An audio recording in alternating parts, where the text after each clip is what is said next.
Election, ooh la la. Hello and welcome to Election. Ooh la la. यह हाथ शक्ति है, आओ. यह हाथ तरक्की है. यह हाथ सिंबल है जी. यह हाथ आत्मबल है. यह हाथ हथियार है. यह हाथ औजार है. सब कुछ है ये. हाथ, यही हाथ आशा भी है और यही हाथ तमाचा भी. साथी हाथ बढ़ाना, साथी हाथ बढ़ाना. एक अकेला थक जाए तो मिलके थप्पड़ लगाना. अरविंद केजरीवाल जनता के हाथ मजबूत करने की लड़ाई लड़ रहे हैं और जनता बार बार अपने हाथ के मजबूत होने का सबूत दे रही. कहीं और नहीं, सीधे श्री अरविंद केजरीवाल के गाल पर.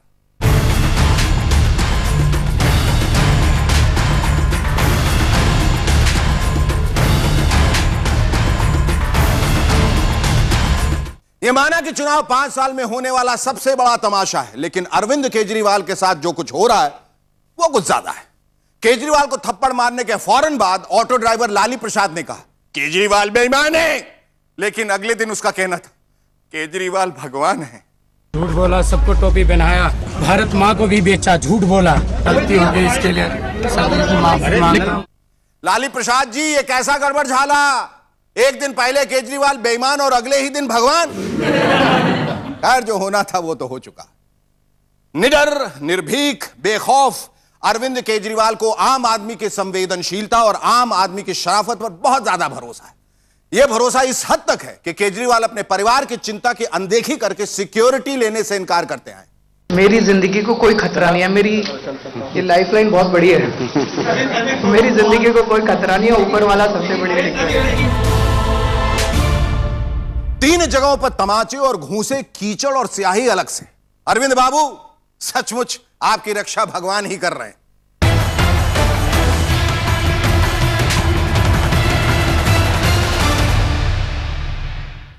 थप्पड़ पड़े, घूंसा चला, स्याही फेंकी गई.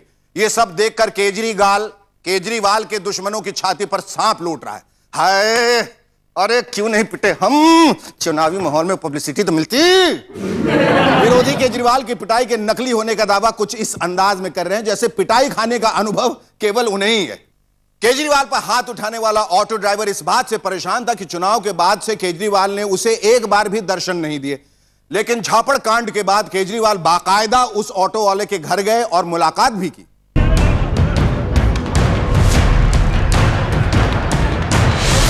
यह क्या बात हुई. फिर तो जिस किसी को अपने नेता से मिलना हो वो वही करे जो लाली प्रसाद ने किया.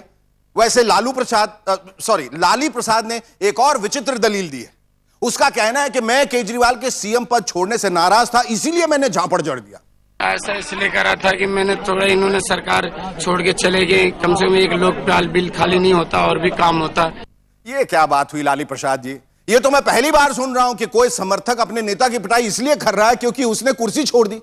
अगर कल को पूरा देश लाली प्रसाद जी के दिखाए रास्ते पर चल पड़ा तो क्या होगा. फर्ज कीजिए नेताजी अपनी राह जा रहे, सामने से एक आदमी आता है. नेताजी नमस्कार. नमस्कार. टक. मुख्यमंत्री क्यों नहीं बने हैं?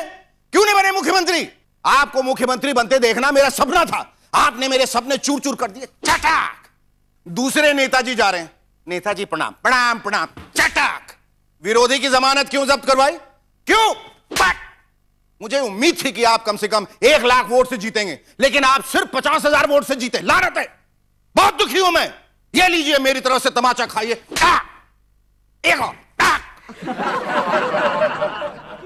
खैर, केजरीवाल साहब को तो अपनी प्यारी जनता के हाथों पिटने की आदत है, लेकिन बाकी नेता बहुत डर गए. हाल यह है कि बड़े बड़े नेता अब किसी अनजान समर्थक के हाथों माला पहनने को तैयार नहीं है, क्योंकि यह नया जमाना है. यहां पहले हार और फिर मार का चलन है. सुना है राहुल जी भी हाथ हिला रहे अपने कार्यकर्ताओं से डरने लगे. क्या पता चुनाव चिन्ह दिखाते दिखाते.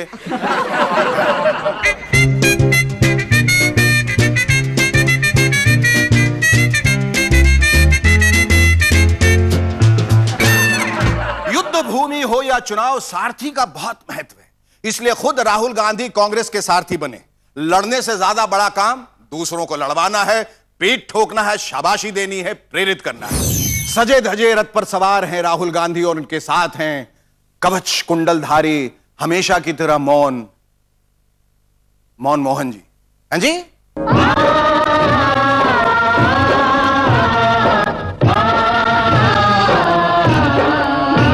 अथ श्री महाभारत कथा। चुनावी युद्ध भूमि में कृष्ण बने राहुल का अर्जुन बने मनमोहन के बीच कुछ इस प्रकार का संवाद हुआ।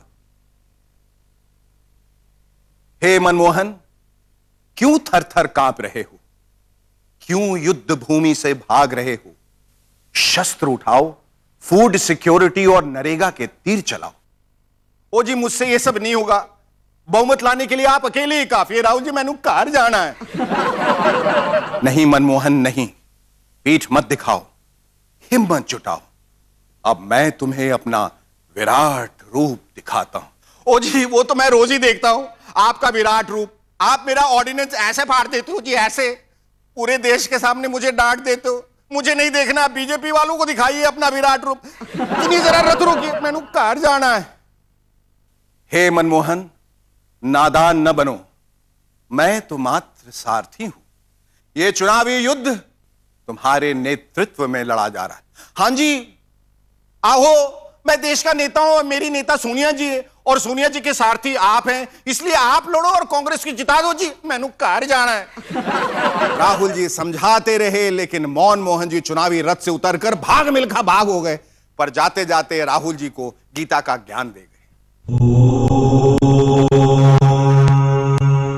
क्यों व्यर्थ विलाप करते हो? हैं जी, क्या था जो तुसी लेकर आए थे? क्या था जो तुसी लेकर जाओगे? तुमने जो लिया यहीं लिया, हैं जी। तुमने जो दिया यहीं दिया, हैं जी। जो आज तुम्हारा है कल किसी और का होगा, हैं जी। मैंने कार जाना है।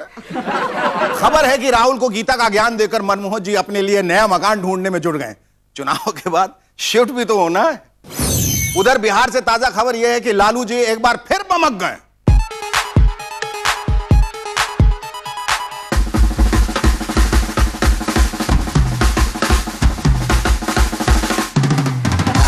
औरंगाबाद की अपनी रैली में पहुंचे लालू जी। उन्हें स्टेज पर नजर आए ढेर सारे कमल के फूल। लालू जी चिल्लाए, बैठ! ये तो कम्युनल पार्टी का चुनाव चिन्ह है। हमारे रैली में कहां से आ गए? हटा लो, निकालो इसको, नहीं तो मिस दूंगा। सारे कमल के फूल नोचकर उसी वक्त हटा दिए गए।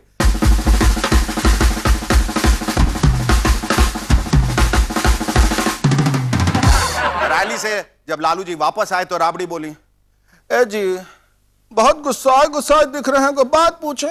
हाँ, जल्दी पूछो, नो टाइम, प्रचार में जाना है।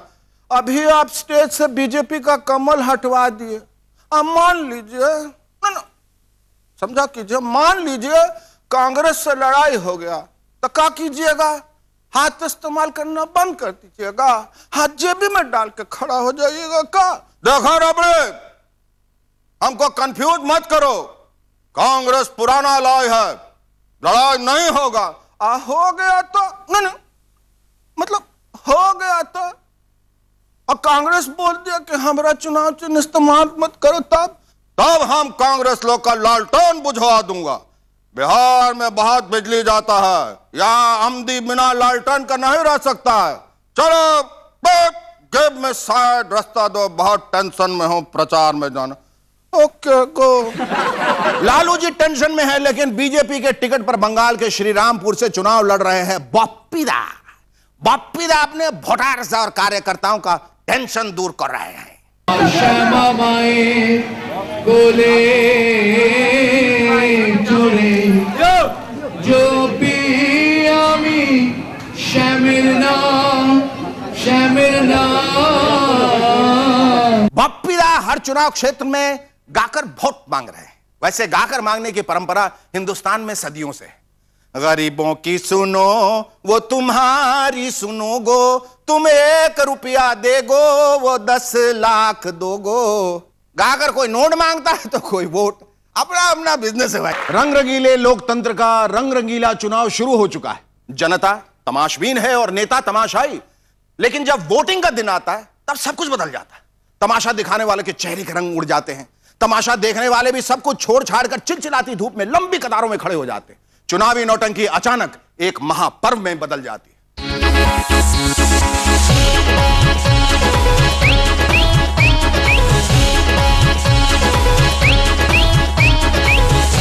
अच्छा ही लगता है जिसमें पहली बार वोट डालते हैं। एक वोट ही सबसे ज्यादा अच्छा काम कर सकता है, बूंद बूंद से ही घड़ा बढ़ेगा। ये विकास सोच के वोट डाला। मैं फर्स्ट टाइम वोट कर रही हूँ, तो मेरे को बहुत एक्साइटमेंट भी है और ये भी है कि जरूर वोट देना है। मैं सबको कहूंगी कि भाई सब जाओ डालने के लिए। मैं शायर तो नहीं मगर अजीत, जब से देखा मैंने तुझको मुझको शायरी आ गई। राष्ट्रीय लोकदल नेता चौधरी अजीत सिंह की कृपा से शायर आजम अमर सिंह की अमरवाणी फिर से लौट आई। साइकिल से गिराए जाने के बाद अमर सिंह इस कदर सदमे में थे कि शेरो शायरी सब भूल गए थे। लेकिन लोकदल में आने के बाद अमर सिंह अब ना फिर से शेर पढ़ रहे हैं, बल्कि विरोधियों के शेर पे सवा शेर भी जड़ रहे हैं। उत्तर प्रदेश में मामू का राज है। मामू का मतलब माया और मुलायम। वाह अमर सिंह जी वाह। अभी तो चंद दिनों पहले आप दिल्ली में अपनी नेताजी की जुदाई का दर्द लिए घूम रहे थे और अपना दर्द जनता से बांट भी रहे थे। नेताजी एक समय आपके लिए नैया पार लगाने वाले थे, लेकिन वही नेताजी मामू बनाने वाले हो गए। समाजवादी पार्टी के नेता मुलायम सिंह जी से मेरा आदर का, स्नेह का और विश्वास का संबंध रहा है। कभी माँ कभी मुंह, कभी मुंह कभी माँ, मामू मामू मामू चल रहा है। अमर सिंह की सोहबत चौधरी अजीत सिंह पर भी असर दिखा रही है। चौधरी साहब भी अमर सिंह के अंदाज में शेरो शायरी करने लगे हैं और विरोधियों के नहले पे दहला जड़ने लगे। जरा सुनिए नमो के बारे में अजित वाणी। गोरखपुर में छाती में हवा भर के कहता ये 56 इंच की छाती वाला मोदी है। अरे मोदी जी दूर मत जाओ, भोपा का ये एक पहलवान आपको चित कर देगा। कांग्रेस अध्यक्ष सोनिया गांधी भी अचानक अग्रेसिव हो गई। सोनिया जी ने कहा सारे मुखाटे बेनकाब होंगे।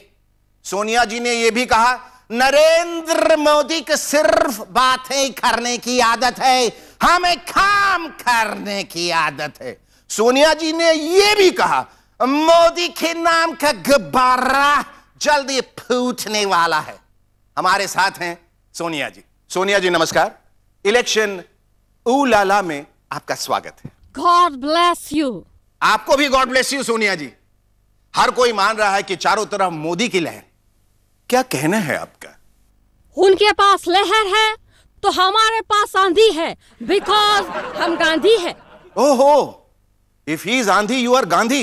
Well said. अच्छा ये बताइए राहुल जी को इतना गुस्सा क्यों आता है? कागज फाड़ देते हैं, ऑर्डिनेंस को कचरा बता देते हैं। वो अभी बच्चा है, धीरे धीरे सीखेगा। लेकिन आपने तो कहा था कि सरकार चलाना बच्चों का खेल नहीं है। तो क्या अगर आपकी पार्टी जीत गई तो प्रधानमंत्री फिर से मनमोहन जी बनेंगे? इतना भी बच्चा नहीं है। बच्चा तो वो मेरी नजरों में है। देश के लिए वो एक जिम्मेदार नेता है।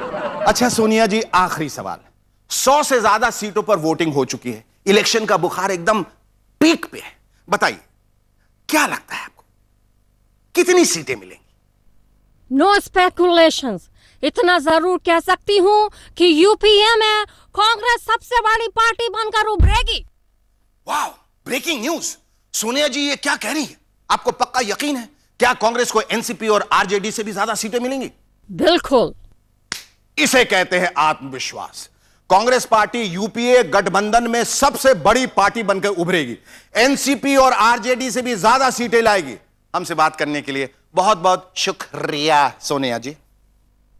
भारत के इतिहास के सबसे मनोरंजक चुनाव में असली ड्रामा अभी बाकी है। अब आया मजा इलेक्शन का। चुनावी व्यंजन और फोकट के मनोरंजन के साथ फिर होगी मुलाकात। आप हमारे फेसबुक पेज को लाइक कर सकते हैं। आप हमें ट्विटर पर भी फॉलो कर सकते हैं। देश और दुनिया की खबरों के लिए देखते रहिए आज तक। और हाँ, देखते रहिए इलेक्शन ऊ लाला।